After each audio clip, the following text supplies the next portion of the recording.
Welcome to the deep dive. So today, we're peeling back the curtain on a technology that something like 30 million people are using. We're talking about Debrid streaming services. Right, these are those essential off-site caching services. They let you stream torrents instantly, without the long downloads. Exactly, zero buffering. But there's this price war brewing that looks a little suspicious. You have Real Debrid, the veteran, at $4 a month. And then the newcomer, TorBox, undercutting them at just 3. Okay, so let's really unpack this.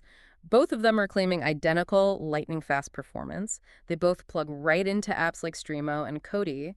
We need to figure out what's really going on beyond that $1 difference. Well, on a technical level, the hardware battle it's Yeah. pretty intense, but for the end user, it's basically indistinguishable.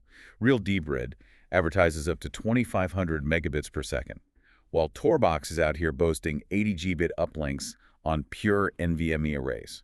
Whoa, hold on. For those of us not building servers in our basement, what exactly are NVMe arrays? Um, just think of them as incredibly fast, specialized, solid-state drives. Our sources all confirm that both services, they absolutely deliver on those speed promises. And that's because you're not really downloading from other people. You're streaming directly from their high-speed corporate storage. They've already cached it for you. So if the specs are identical and the feature list is basically a copy-paste job, then we have to look at the business model. And that's where things start to look really different. Real Debrid is, well, it's old school. No free option at all, just payments by duration. Exactly. And TorBox, which just launched last year, comes out with a completely free tier. It's super restricted though, right? Oh, totally. 10 gigs max, 10 downloads a month. It's a classic strategy to draw people in, but it still doesn't quite explain that dollar difference for the premium plans.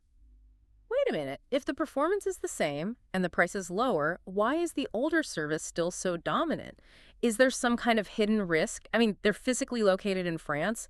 How exposed are they, really? Can't they just ignore a legal letter? And that is the fascinating part. The true difference isn't the features or the cost, it's jurisdiction and operational safety. Real Debrid is France. TorBox is based out of South Africa. And that geography changes everything. Because the biggest difference isn't in the code, it's geopolitical. And what happened in November 2024 was, well, it was a total disaster for Real Debrid A users. complete catastrophe. The French Federation of Film Distributors sent them a formal legal notice Demanding what? demanding they implement serious anti-piracy measures immediately. Thought the fallout It was. was immediate and brutal. Within hours, Real Debrid essentially just self-destructed. They deactivated their instant availability API. Which is the key link, right? The thing that tells apps like Kodi what's actually ready to stream. That's the one. And then they basically nuked their own library. They purged their entire cache of flagged content and put in these clumsy keyword filters that were flagging everything. So users reported losing huge chunks of content. Their apps were just broken overnight. The service that practically invented this category just gutted itself because of legal pressure. And that is TorBox's ace in the hole. They operate under South African jurisdiction.